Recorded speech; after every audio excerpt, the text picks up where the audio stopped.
В Брюсселе есть знаменитый писающий мальчик, которого знает точно весь мир. Толпы паломников приезжают, ну, паломников, туристов приезжают поглазеть на этого мальчика, который, в принципе, ничего из себя не представляет. Мы тоже были в Брюсселе, видели эту статую крошечную. Вот, но в Праге есть мальчик, которому брюссельский писающий знаменитый мальчик уступает. Поверьте. Так вот, самому богатому чешскому младенцу, мальчику маленькому, естественно, неживому, игрушечному, мы сейчас идем. И этот мальчик тоже собирает вокруг себя каждый год, каждый день очень много паломников, которые приходят поклониться этому мальчику, попросить у него чего-то. Сейчас к этому мальчику мы подойдем, а потом пойдем дальше, пойдем на остров Кампа. Там покажем вам очень интересное место, например, дворец Лихтенштейнов. Мы недавно были в Лихтенштейне, снимали там их недвижимость, которая у них сейчас есть в Лихтенштейне, то, чем они там сейчас владеют, и покажем разницу с чешской недвижимостью Лихтенштейнов, бывшей их недвижимостью, сейчас эта недвижимость принадлежит Чешской Республике. В общем, идем. Вообще погода великолепная. Вот мороз и солнце, день чудесный, как сказал Александр Сергеевич. Ну, правда, мороз уже заканчивается слегка, уже такое начинается. Но в эти дни был снег, -1. Так красиво было. Ну, все, уже следующая неделя у нас опять будет. В следующие выходные будет у нас +6. А мы на следующие выходные едем в уникальнейшее место. Но это попозже чуть расскажу. И так хотелось, чтобы там был снег. Но нифига. Будет +6. Грязище.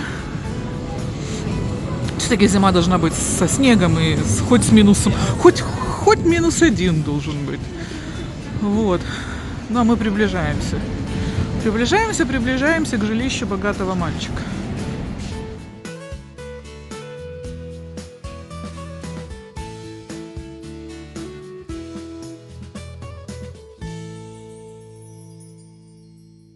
Вот здесь, в этом костеле Девы Марии Победоносной и находится одна из главных пражских реликвий – пражский Езуатко, пражский Иисусик. Ну, идемте внутрь, посмотрим.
Статуэтка маленького Иисуса была изготовлена еще в XVI веке испанским монахом, перед которым предстал сам младенец Иисус. Почему Иисус предстал именно в качестве младенца, история умалчивает, но с тех самых пор статуэтка считается священной. Она долго жила в Испании, пока испанская герцогиня не вышла замуж за чешского дипломата и не забрала младенца с собой в Прагу. Фигурка Иисуса, несмотря на то, что менее популярна, чем брюссельский мальчик, чувствует в Праге себя превосходно. У нее огромный гардероб с нарядами, расшитыми золотом и драгоценными камнями. У нее несколько золотых корон, украшенных бриллиантами. Одну из них ей лично подарил Папа Римский, который приезжал поклониться этой фигурке. Да и наряды фигурка принимала в дар от королей и всякой важной средневековой знати. Сейчас ее гардероб пополняется тоже с завидной регулярностью тайными поклонниками. И судя по блеску камней в узорах, о таких нарядах мечтал бы даже сам Филипп Киркоров. Одевают святую игрушку только лишь специально обученные монашки. В их трудовой книжке, ну или что там у них, так и написано, что они одевальщицы маленького Иисуса. А одним словом, только монашки видели эту статуэтку голой. Кстати, в одевании малыша существует очень строгий ритуал.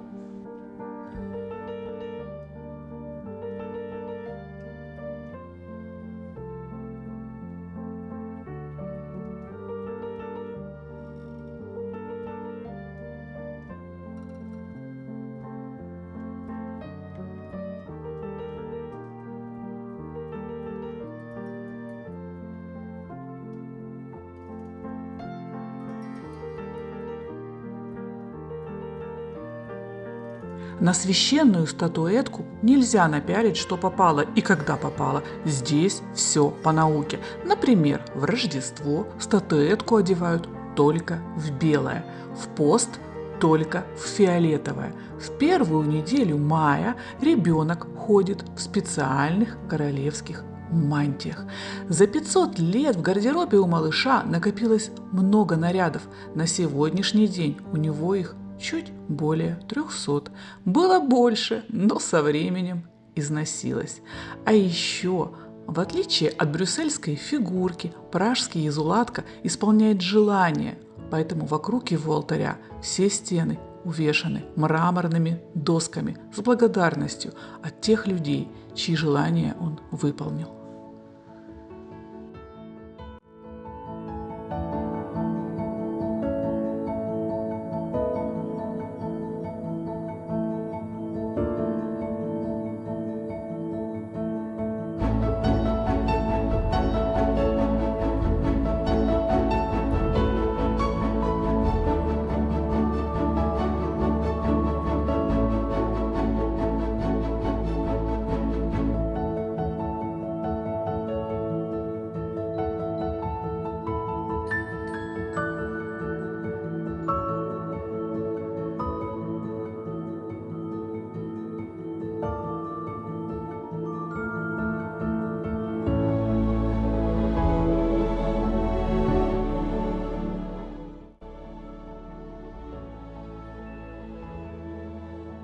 Ну а мы направляемся в очень интересное место – гардероб малыша.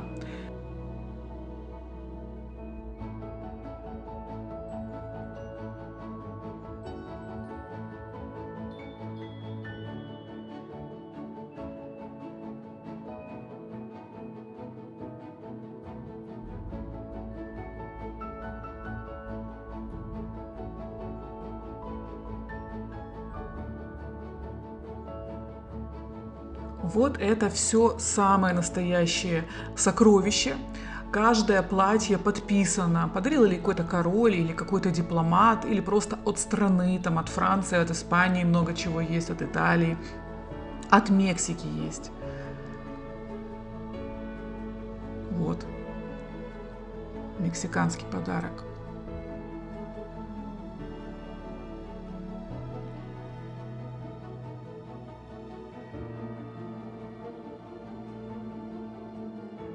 Ну а это, обратите внимание, золотая корона с бриллиантами и жемчугами тоже принадлежит святой игрушке.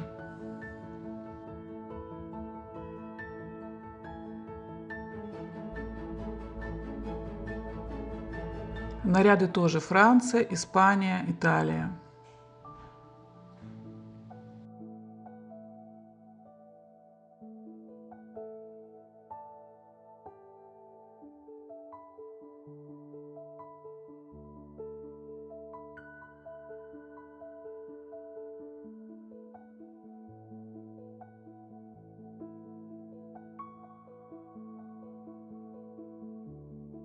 Вот этот голубой наряд – это подарок от Польши, а выше картинка, на которой изображено, как монашки наряжают эту фигурку.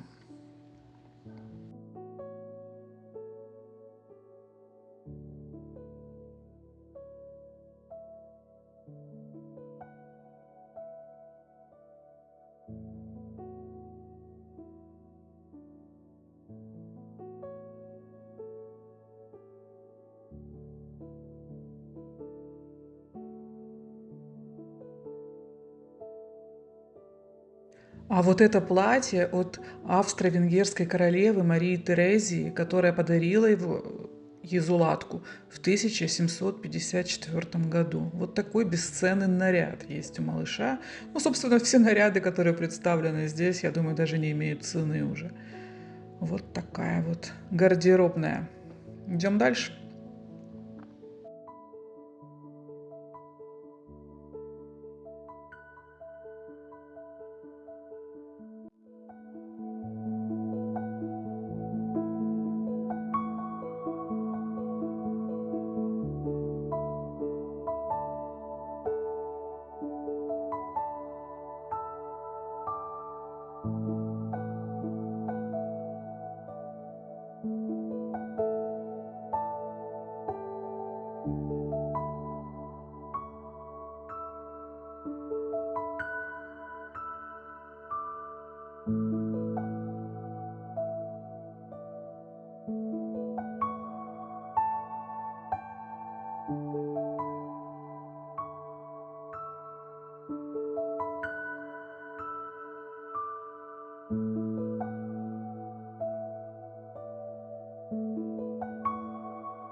А вот здесь можно написать свое желание, оставить его в корзинке, и говорят, что эти желания исполняются.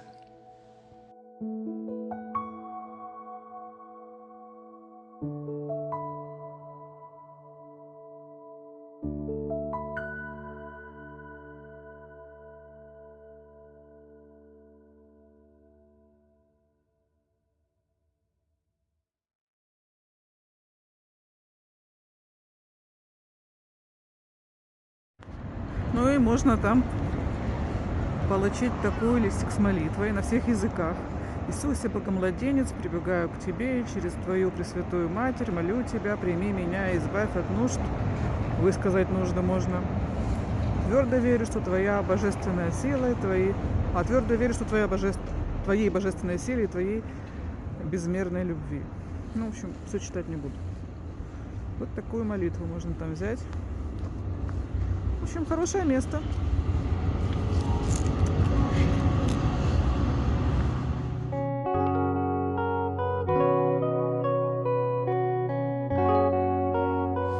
Ну и, конечно, на выходе из храма все магазинчики сувенирные посвящены пражскому Езлатка. Вот, например, напротив. В общем, тут можно прикупить себе сувенир пражский Езлатка, куколку эту, и поставить ее у себя дома. И, может быть, она тоже будет исполнять просьбы. Ну, а здесь не только пражские Езулатка. Здесь вот и икону Николая Чудотворца можно купить, например. И Георгия Победоносца. В общем, все магазины вокруг посвящены пражскому Езулатку. Ладно, мы идем сейчас на остров Кампу. Красивейшее место.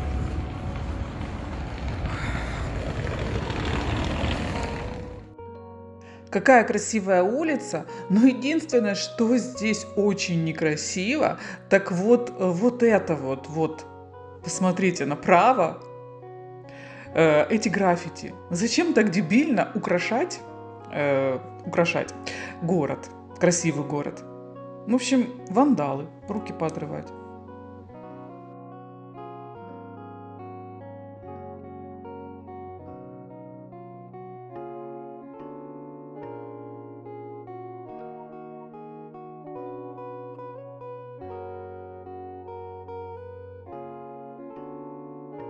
А вот какая красивая деталь. Я не разбираюсь в средневековом оружии, но придумали красивое. Вот на это пику или на что это повесили фонарь.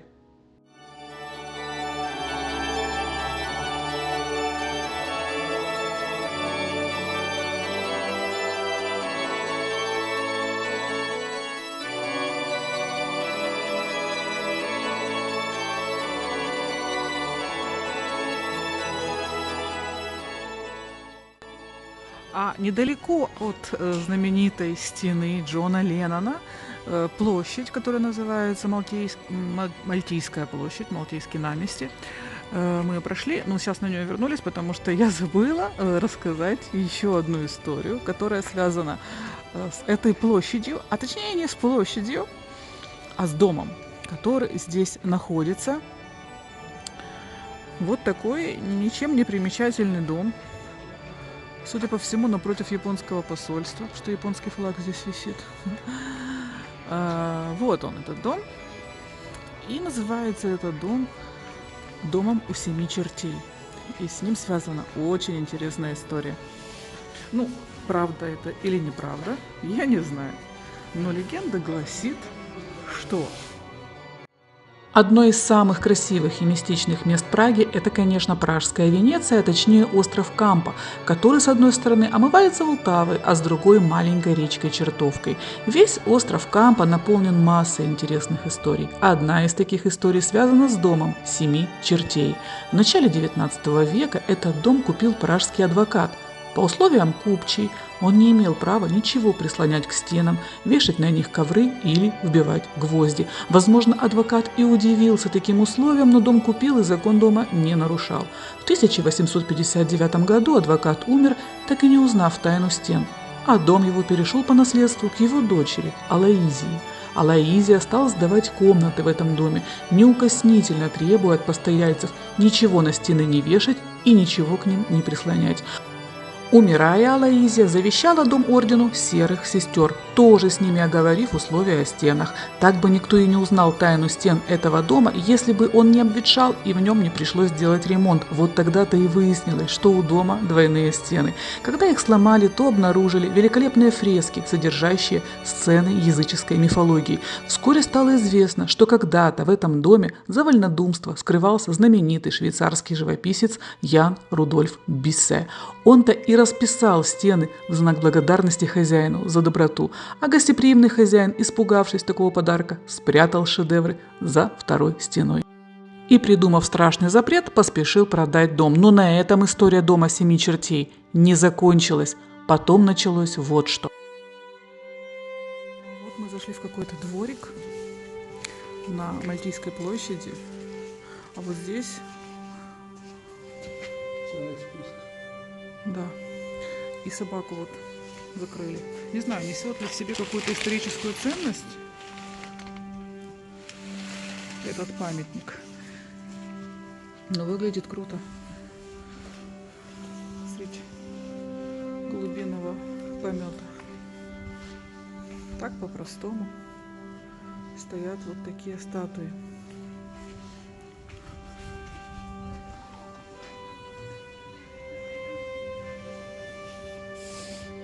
Ну, а мы идем дальше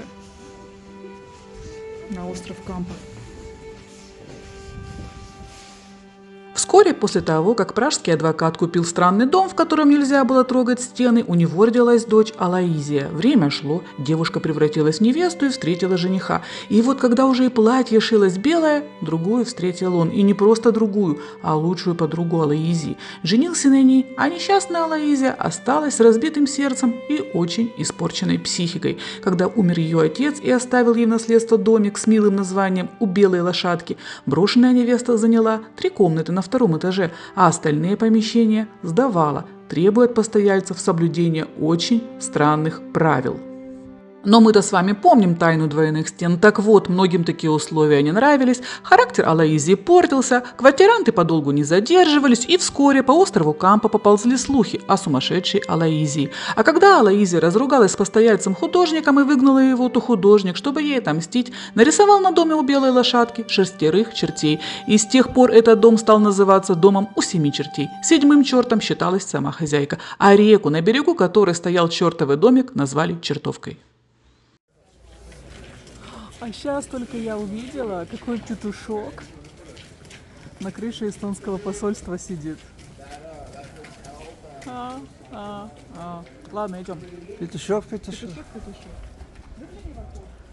А еще на берегу Чертовки можно найти не только дом у 7 чертей, а еще черти что.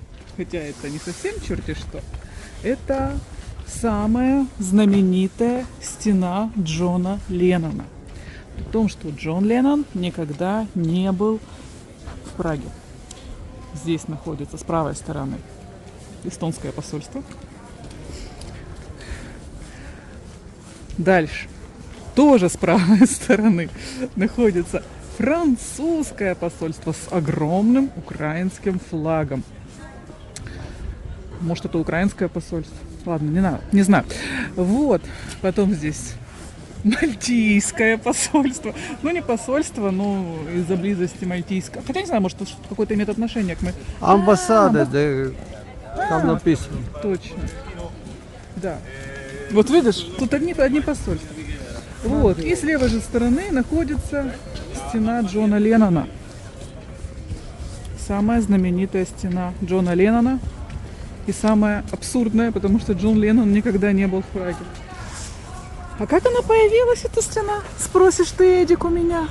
Спроси. Спрашиваю, как Так. появилась. Как появилась эта стена? А появилась она следующим образом.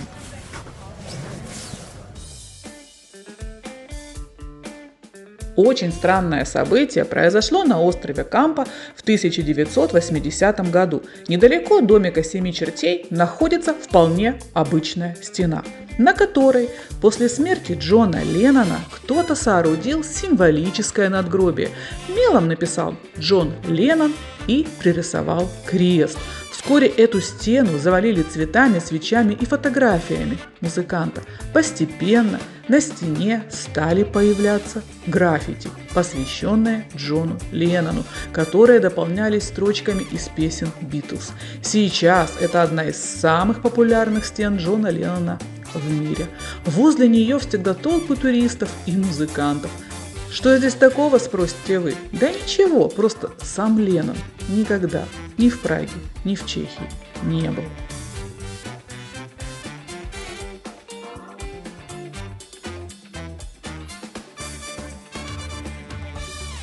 И вот где здесь Леннон на этой стене, спросите вы, а мы не знаем. Был когда-то здесь памятник Там, где он Леннону. посередине. Да, вот он был там посередине, Где до сих пор написано какие-то Lennon остатки Wall. роскоши, да. Его засрали, говорю своими словами, как есть. Вот. Ну и теперь от стены Леннона осталось одно название. Где-то, может, какие-то слова из песен есть, хотя тоже не... Ну вот, например, что тут есть? Человек скачет. «Вива Испания» рядом написано.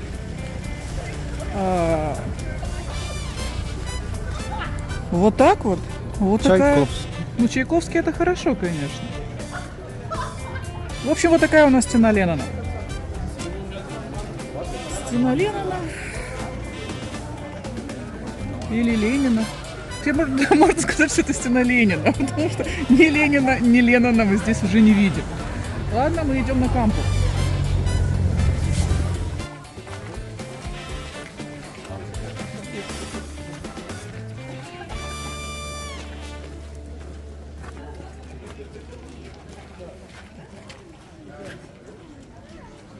Попадая на Кампу, не сразу осознаешь, что находишься на острове, ведь от города Кампу отделяет лишь искусственный узенький канал Чертовка. Таким образом, и сам остров Кампа образовался искусственным путем. Чертовку прорыли еще в XII веке для установки водяных мельниц. Сейчас на канале их осталось только одна, и то это водяное колесо, которое является восстановленным. Но всегда вокруг себя собирает много туристов.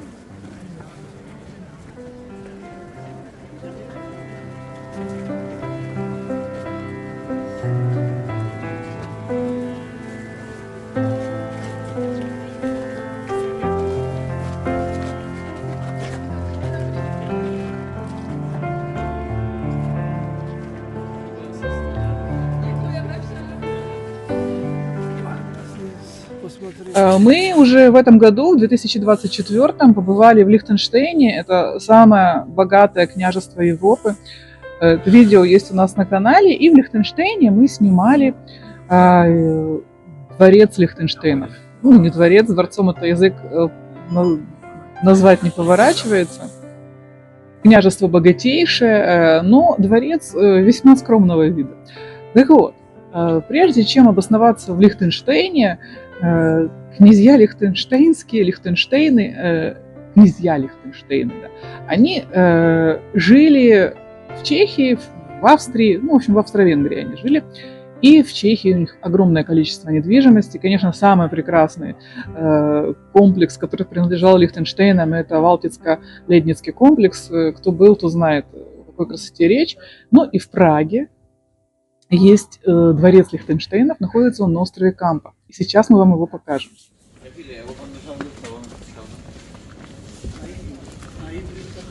Ну и вот перед нами дворец Лихтенштейнов. Это называется Лихтенштейнский палац. И находится этот палац на Кампе. Вот, кстати, здесь напротив,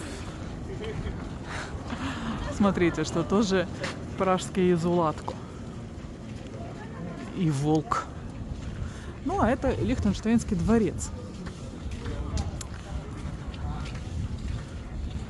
Что здесь сейчас, я, честно говоря, не особо знаю, но знаю, что его очень-очень редко открывают для посетителей.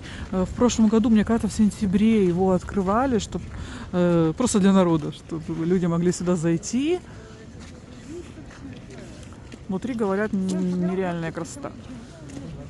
Недвижимость Лихтенштейнов, которая когда-то им принадлежала в Чехии, а принадлежала Лихтенштейнам огромное количество дворцов, замков в Чешской Республике. Так вот, вся чешская недвижимость Лихтенштейнов, которая уже принадлежит Чехии, государству, выглядит пошикарней. Конечно, мечта Лихтенштейнов вернуть себе все это. Постоянно судятся с Чехией, чтобы им вернули хоть что-то, но нет. Кстати, именно этот дворец Лихтенштейны самостоятельно продали еще в 19 веке, в то время как множество дворцов и замков Лихтенштейнов Чешская Республика после Второй мировой войны национализировала. И вот то национализированное Лихтенштейны хотят, конечно, вернуть.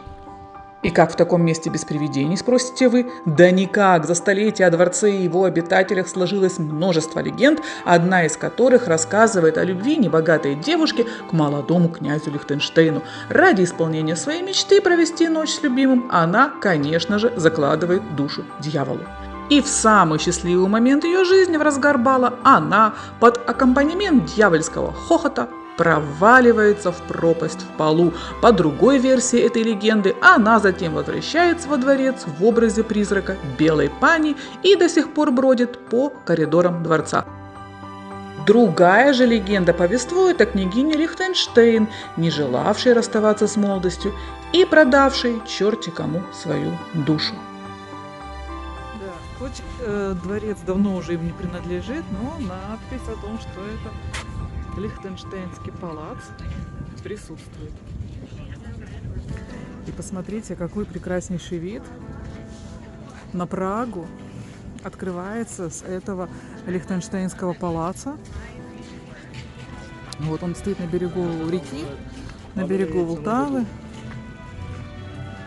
И из окон дворца шикарный вид на Карлов мост. Шикарный вид на реку. Вообще на город.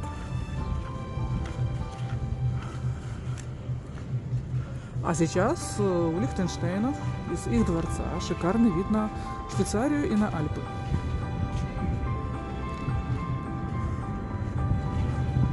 Вот какой вид на театр отсюда открывается. Вот сюда, к сожалению, нельзя заходить, только с билетиками, когда лодочки плавают здесь. И вот Карлов мост. Красиво.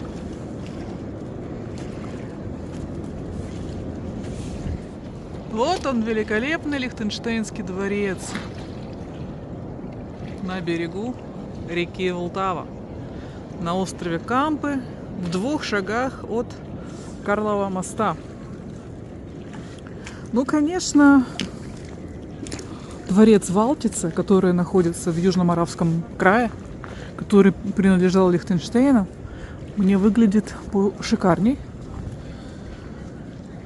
И замок Ледница. Замок Ледница вообще считается самым красивым замком Чехии. И он принадлежал Лихтенштейнам. А еще в этом самом месте, вот здесь прям, снимали фильм «Миссия невыполнима» с Томом Крузом. Первая часть.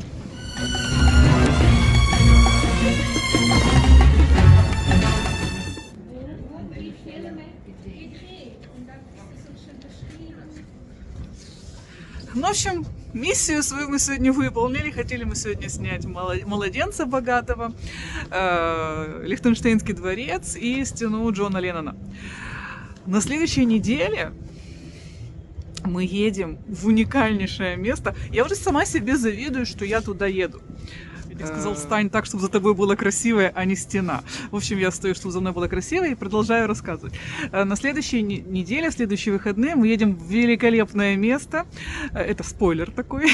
Мы пока не будем рассказывать, куда мы едем. Скажу только одно, что это замок, в котором можно переночевать, и мы будем в нем ночевать. Мы в нем уже были.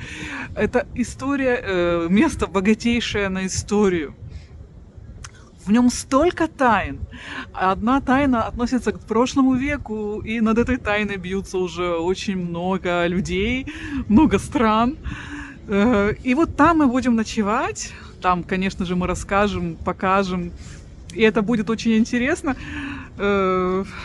Просто радуюсь, что мы туда едем. А сейчас мы попробуем зайти в кафе, в которое мы не можем уже попасть долгие годы. Это кафе «Совой». Вдруг нам сегодня повезет. Все-таки туристов сейчас в Чехии меньше. Праздники новогодние, рождественские закончились. Идем в кафе «Совой». А какой великолепный снег! Без какашек. Без какашек. Какой великолепный снег! Ну блин, на следующей неделе обещают 6 градусов тепла. А вот там было бы со снегом вообще вау. Ну там и так вау, ладно. Не будем на такие мелочи обращать внимание. Кстати, Волтава выходит из берегов. У нас тут чуть потоп не произошел. Перекрыли очень много... Да, видно, как река.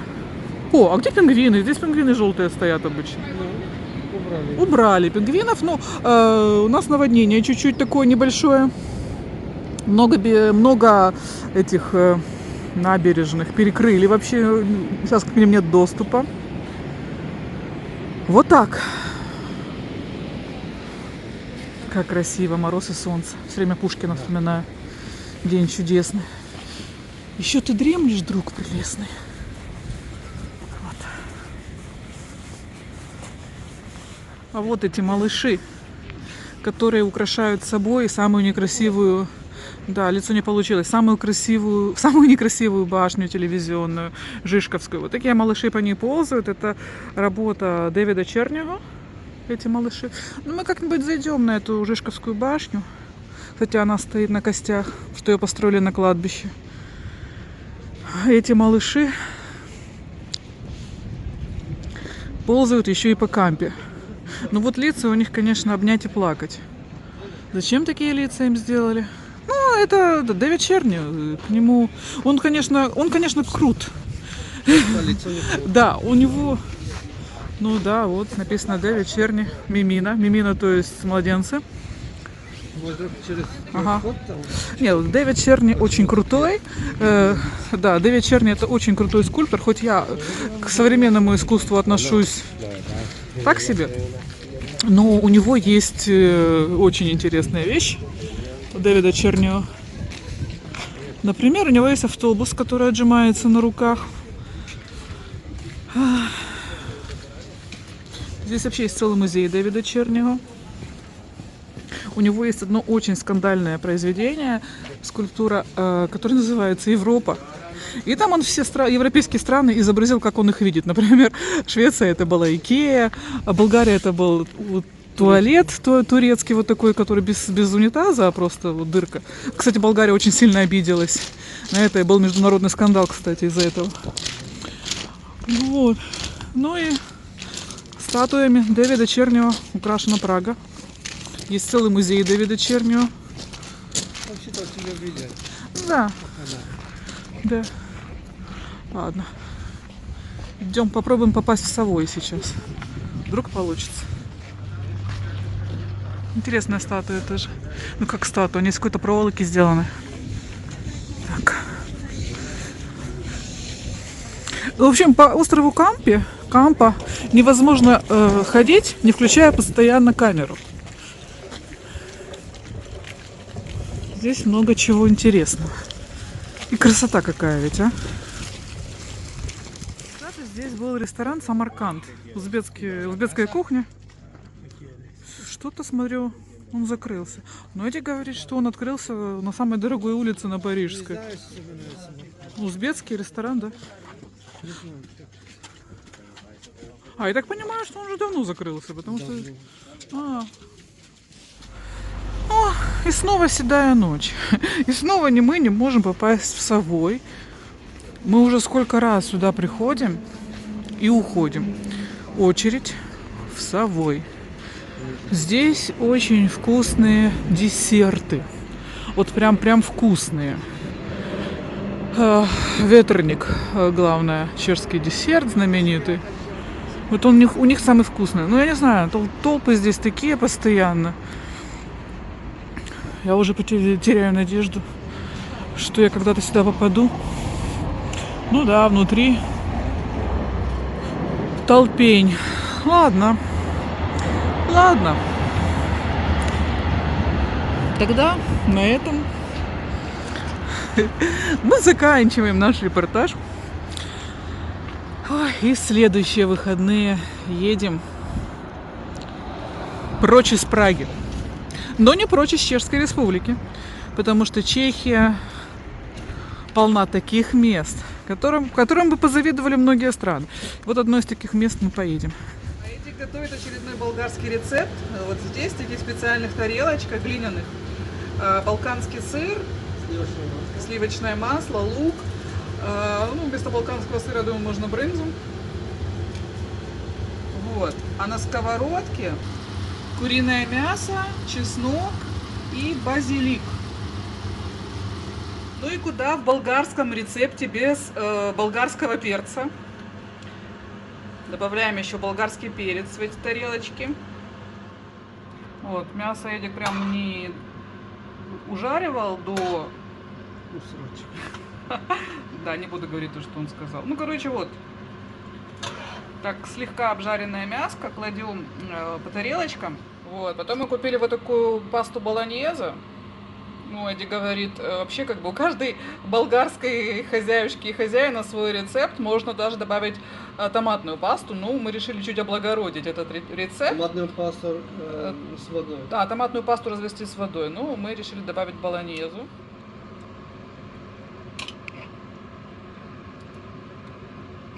Все это в таком виде нужно поставить в духовку на 200 градусов. Я говорю, Эдик, на какое время? Он говорит, от ока, то есть на глаз. Ну ладно, как он вынет, будем продолжать, и я скажу, сколько времени оно стояло. Еще прежде чем поставить в духовку, он туда добавил базилик. Еще подлил немножко водички. И водички подлил, говорит. Это они уже у нас в духовке, вот просто мы ее открыли. А еще вот нужно чуть-чуть добавить вот так, это называется чубрица по-болгарски, по-чешски тоже, кстати. А как по-русски, честно говоря, даже не сильно знаю.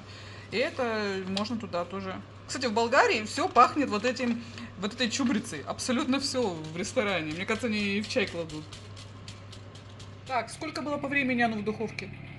30 минут. 30 минут было это в духовке, достаем, но это еще не все. Так, теперь у нас есть такой сыр тертый и миндаль, и сыр, ну вот такой, как это называется? Как пармезан. Пармезан, да, что-то такого плана. Но Эдди говорит, что в Болгарии, конечно, дают кашкавал. Это их знаменитый сыр. Ну, за неимением кашкавала в Чехии у нас вот такая отсебятина. И еще у нас есть 4... О, Эдик. Ну, вот такое вот. 4 яичка. Для 4. На 4 порции 4 яичка. 4 Вот и яичко наше.